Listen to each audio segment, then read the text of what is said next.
Assalamu alaikum, avec vous Madame Dirka Yorkia.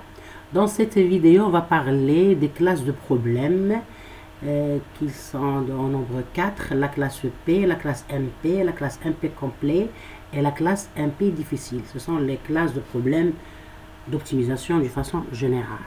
Bien. Donc, le plan de cette vidéo est le suivant. Donc, on va expliquer, définir la classe P, c'est-à-dire l'acronyme P veut dire polynomial. Bon, de façon globale, c'est-à-dire ce sont les problèmes qui ont des algorithmes qui s'exécutent en un temps polynomial. On va voir ces détails et ces définitions de ces concepts par la suite. Il y a la classe MP dont les initiales c'est non déterministe polynomial, la classe MP complet et la classe MP difficile. Bien. Donc, avant de commencer à définir que veut dire la classe P, voir des exemples, l'étudiant doit se mettre dans le contexte, c'est-à-dire ces notions de classe de problème, ça rentre dans quel contexte? Bien. Donc, le contexte est le suivant. Premièrement, on a un problème réel qui est modélisé sous forme d'un problème d'optimisation. Donc, on a un problème à résoudre. C'est-à-dire, si on parle de façon c'est-à-dire réel dans le terrain du travail, on a le client et le fournisseur. On a un client qui a un problème et le fournisseur qui va lui donner la solution, lui fournir la solution. Dans notre cas, le problème réel, il va être modélisé en un problème d'optimisation ou bien on peut dire problème de décision. Et ce problème d'optimisation, c'est un modèle mathématique, informatique qui va être résolu avec un algorithme. Parce qu'on est en train, bien sûr, de faire la résolution de façon informatique. Donc, c'est sûr qu'on va utiliser des algorithmes. Donc, globalement, la transaction est la suivante. On a un problème. Donc, si on le structure d'une façon algorithmique, ce sont des données d'entrée sous forme d'un modèle. Et on a ici cette boîte qui va, c'est-à-dire simuler l'algorithme de résolution. Donc, c'est un traitement. C'est le traitement du problème en utilisant des algorithmes. Donc, c'est sûr, une fois traité, on aura des résultats, ou bien la solution au problème, ce sont les données de sortie, ou bien la décision concernant le problème. Bien. Donc la question, bien les questions qui se posent sont les suivantes. Quel est le bon algorithme utilisé pour résoudre ce problème? Donc on sait qu'un algorithme, c'est une idée de résolution d'un problème, qui est bien sûr formalisée d'une façon à ce que la machine peut c'est-à-dire la comprendre et nous aider à donner la solution. Donc, il y a plusieurs algorithmes. On peut avoir plusieurs algorithmes, plusieurs idées de résolution. Donc, quel est le bon algorithme à utiliser? Ça, c'est la première question. Deuxième question, comment trouver un algorithme qui résout le problème en temps raisonnable, c'est-à-dire d'une façon rapide et efficace? Vous voyez? Donc, lorsqu'on a un problème, on voudrait le résoudre en utilisant un algorithme. Donc, bien sûr, on doit se poser la question sur deux paramètres. La bonne question, comment trouver la bonne solution, donc la solution de bonne qualité, et deuxièmement, avoir cette solution dans un temps raisonnable, dans un temps rapide. D'accord? On veut que la machine nous donne la solution rapidement. Donc ce sont les deux questions qui touchent le contexte de notre c'est-à-dire classification des problèmes P, MP, ainsi de suite. Bien. Donc globalement, pour répondre à ces questions, on va utiliser des algorithmes qui résolvent le problème et dans un temps raisonnable et rapide. Donc normalement, globalement, la réponse à cette problématique ou bien à ces soucis, c'est le fait de trouver un algorithme qui résout le problème. Donc déjà, trouver l'idée qui va nous donner la solution. Deuxièmement, on voudrait avoir cette solution dans un temps raisonnable, pratique. C'est-à-dire qu'on peut, dans un temps qui est pratique. Il faut l'utiliser pour résoudre le problème dans son temps. Bien.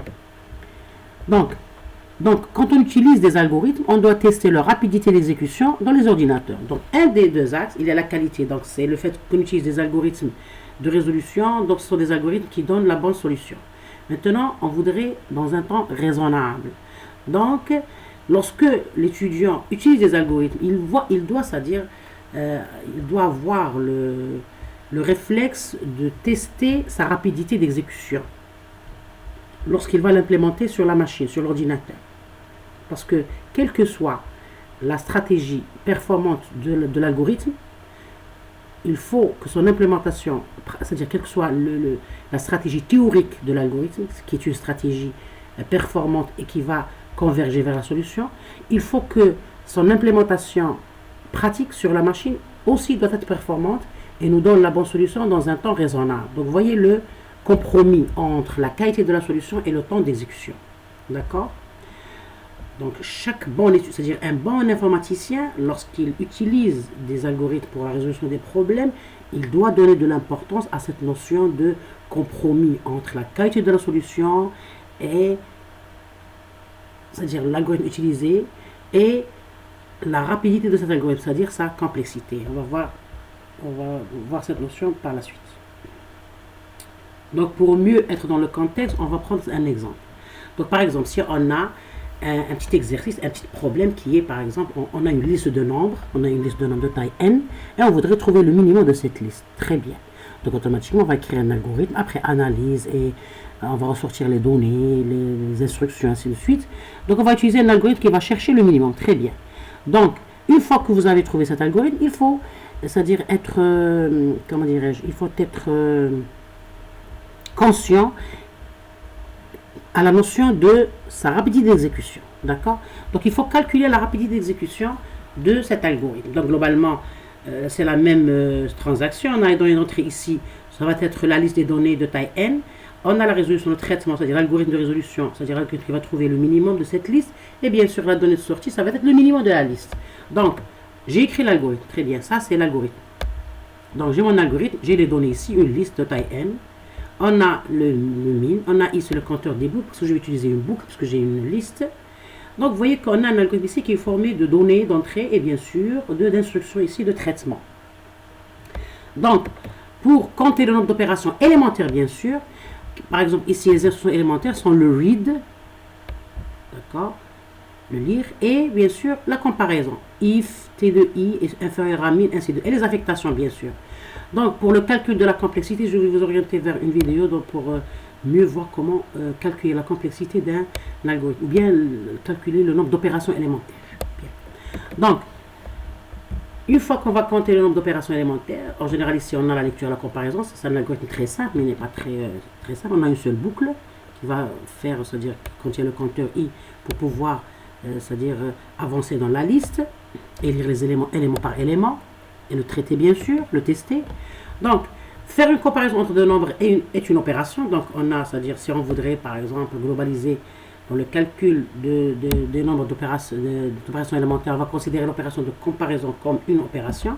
Donc, si on a 10 nombres, automatiquement, on va faire 10 comparaisons. Donc, 10 opérations élémentaires.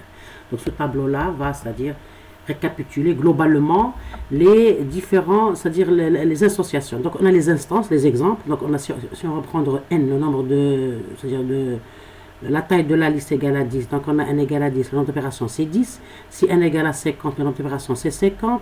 Si on a n égale à 100, le nombre d'opérations égale à 100. Donc globalement, si on a n nombre dans la liste, on a n opérations.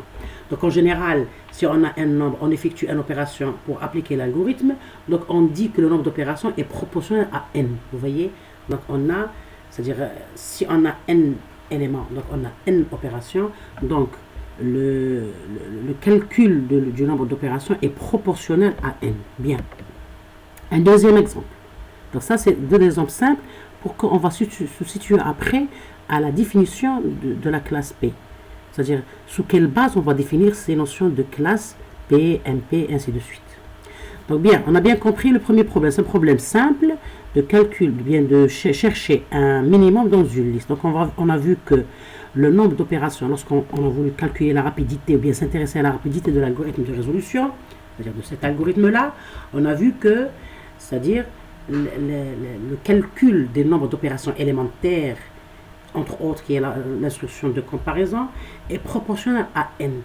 Bien. Maintenant, on a un deuxième exemple, mais un petit peu plus compliqué. On voudrait classer une liste de nombres de taille n par ordre croissant. On va faire un tri. D'accord? On va ordonner la liste par ordre croissant, donc du plus petit vers le plus grand. Donc ça revient à trouver le minimum chaque fois, le minimum des minimums, vous voyez? Donc c'est comme si on va faire cet algorithme-là, mais plusieurs fois. L'algorithme de recherche du minimum, mais on va le faire plusieurs fois selon le nombre de la liste, des éléments de la liste.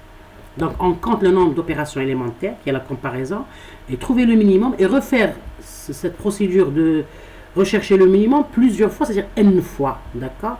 Donc après le calcul du nombre d'opérations élémentaires, on va voir que si on a 10 nombres dans la liste, on va effectuer 10 fois 10, c'est-à-dire 10 au carré sur 2 opérations pour appliquer l'algorithme de tri de la liste c'est-à-dire dans l'ordre croissant. Vous voyez, c'est le calcul c'est-à-dire du nombre d'opérations élémentaires.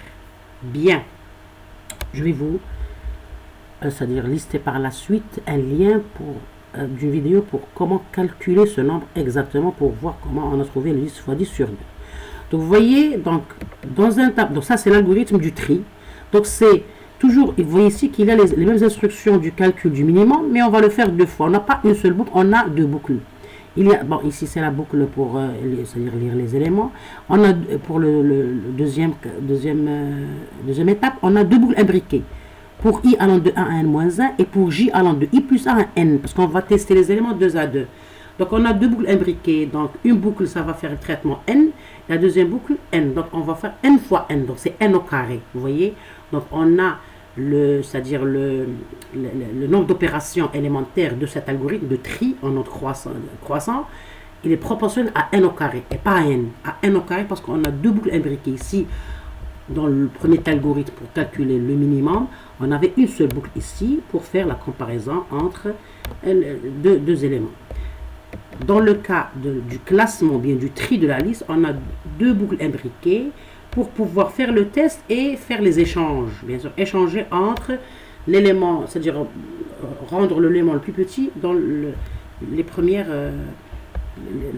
places pour le tri de la liste. Bien.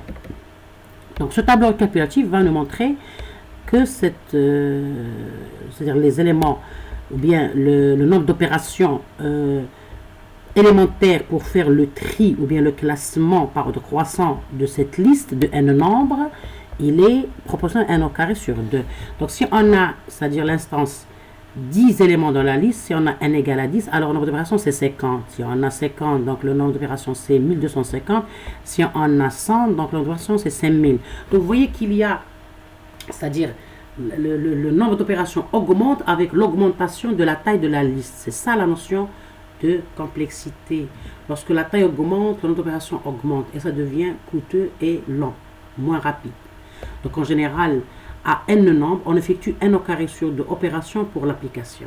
Donc globalement, c'est proportionnel à n au carré, parce que la division par 2, c'est-à-dire pour pouvoir, comment dirais-je, classer le type de la complexité, on s'intéresse c'est-à-dire à la puissance de n.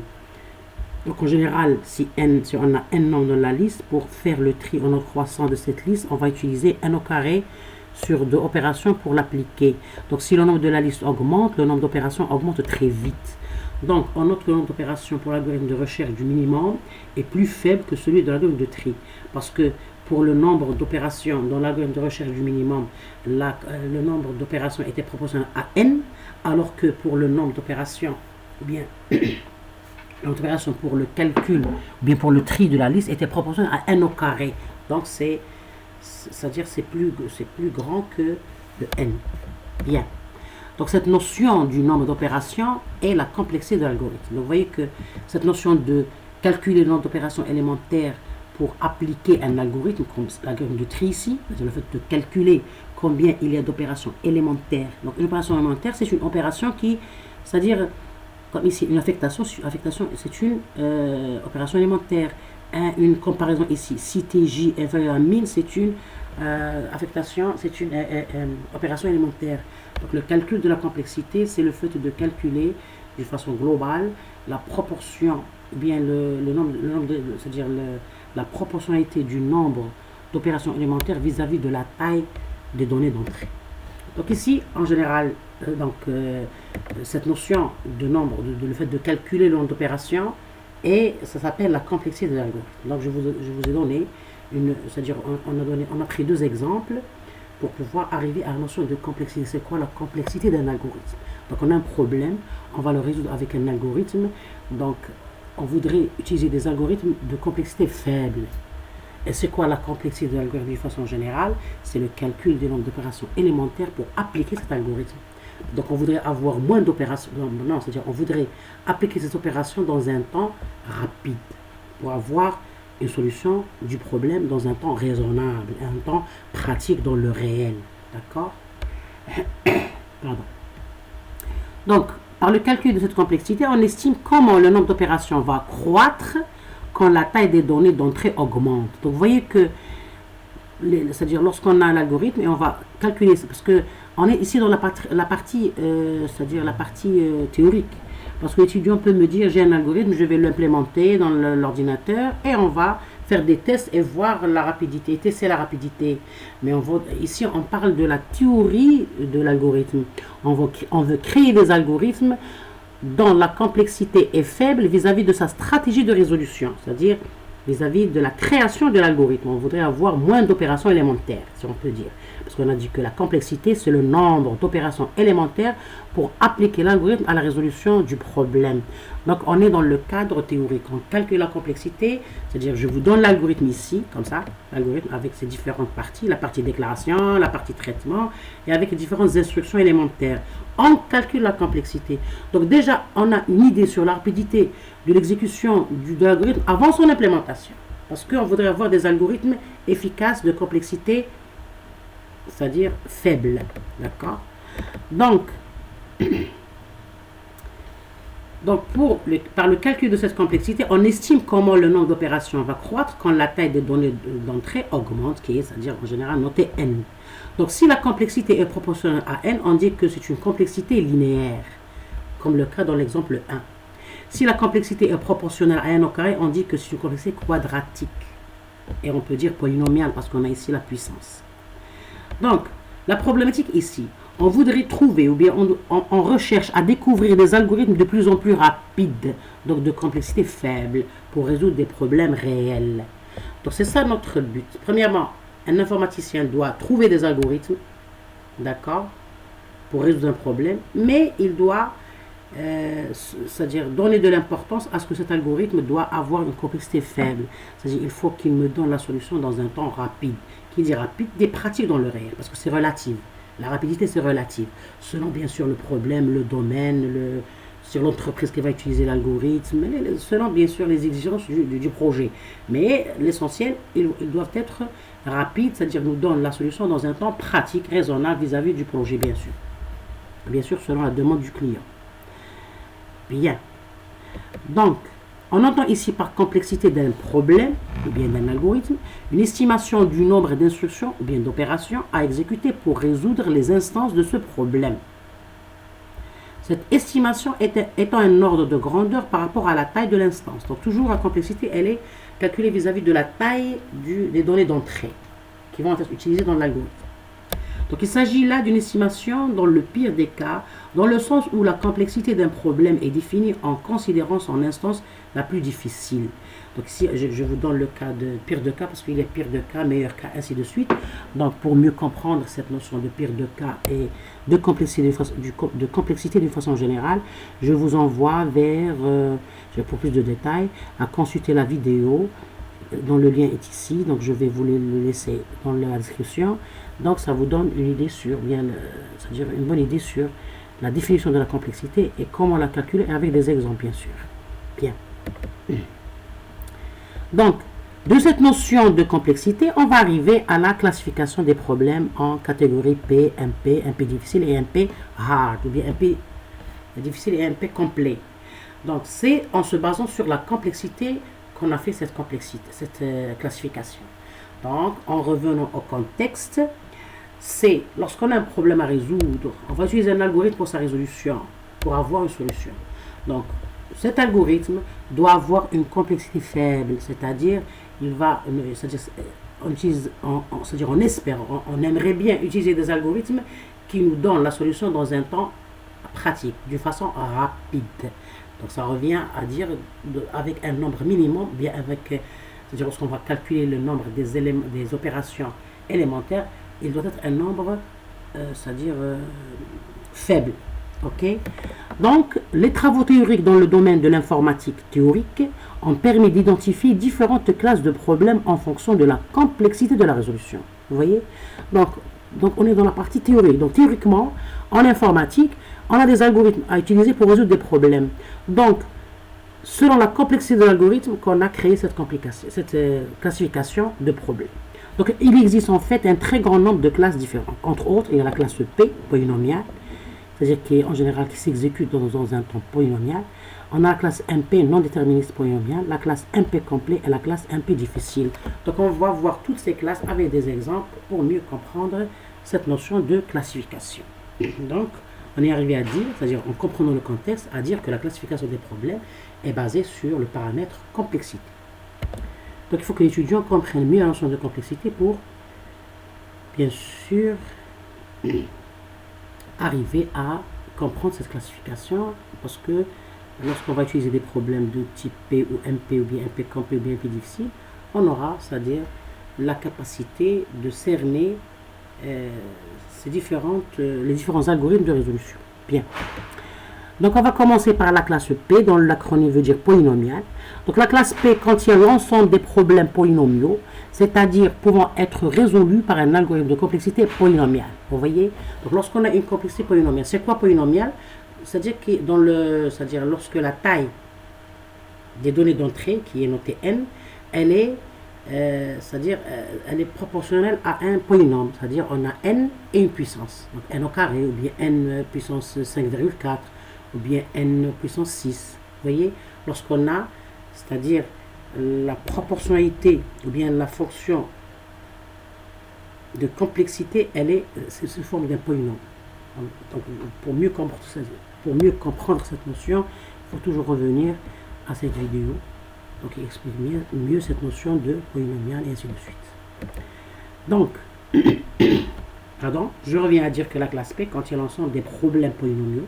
Donc, si on a un problème qui est résolu avec un algorithme de complexité polynomiale, on dit que ce problème est de classe P. Vous voyez? Donc, tout problème qui a l'algorithme c'est-à-dire s'il existe un algorithme qui est résolu en temps polynomial, on dit que ce problème est de classe P. Donc une classe caractérise l'ensemble des problèmes que l'on peut résoudre efficacement. Donc si un problème est de complexité polynomiale, ou bien si un problème est de classe P, on dit que il est résolu d'une façon efficace. Donc il y a des algorithmes efficaces pour résoudre cet algorithme. Donc globalement, on dit que c'est un problème facile, parce que c'est-à-dire l'algorithme de complexité polynomiale, il est plus ou moins rapide dans sa résolution. Donc, les problèmes de classe P sont des problèmes qui ont des algorithmes de résolution dont leur complexité est polynomiale, et ce sont des algorithmes efficaces. Donc, la classe P contient l'ensemble des problèmes d'optimisation dont les solutions faisables ont une taille bornée par un polynôme. La classe P contient l'ensemble des problèmes d'optimisation résolus par un algorithme qui retourne une solution optimale en un temps polynomial. Que veut dire un temps polynomial? Le temps est borné par un polynôme en fonction de la taille des instances. Donc, la complexité d'un algorithme est dite polynomiale si elle est ρ n à la puissance k pour un certain entier k. Donc si c'est-à-dire le calcul de la complexité nous retourne un polynôme, c'est-à-dire proportionnel à n à la puissance k, la fonction de k, c'est-à-dire la fonction qui exprime ce calcul est ρ n de k, on dit que la complexité est polynomiale. Et globalement, les problèmes de classe P, dont la complexité est polynomiale, sont des problèmes faciles à résoudre. Ok. Donc, d'abord, les algorithmes efficaces sont polynomiaux. Autrement dit, les algorithmes non polynomiaux sont certainement inefficaces. Donc, qui dit inefficace? Même s'il donne une solution, mais dans un temps non pratique, donc ça reste inefficace. Parce qu'un algorithme efficace, c'est un algorithme qui est utilisé dans le réel. Il est utilisé pour résoudre des problèmes réels. Donc, pour pouvoir utiliser un algorithme qui nous résout nos problèmes réellement, il doit nous donner une solution dans un temps pratique, réel, c'est-à-dire pratique dans le terrain. Donc, on dit que c'est un algorithme efficace parce qu'il est rapide dans son exécution. Donc, en contrepartie, les algorithmes qui sont non polynomiaux, c'est-à-dire qui ont une complexité non polynomiale, sont certainement inefficaces. Donc, par exemple, pour l'exemple 1, l'exemple 2, recherche du minimum d'une liste et de complexité linéaire, donc de complexité ρ n, en fonction de n. Pour l'exemple 2, l'algorithme de tri d'une liste est de complexité quadratique, donc de complexité ρ n au carré. Donc, c'est toujours un polynôme, donc c'est n à la puissance k. Ici, c'est n à la puissance 1, ici, c'est n à la puissance 2, donc c'est ρ n à la puissance k. Donc, c'est une complexité polynomiale. Donc, les deux problèmes sont de complexité polynomiale, qu'on a vu, les problèmes des exemples 1 et 2 sont de complexité polynomiale. Donc, ils sont des problèmes faciles et ils sont résolus avec des algorithmes efficaces. Bien.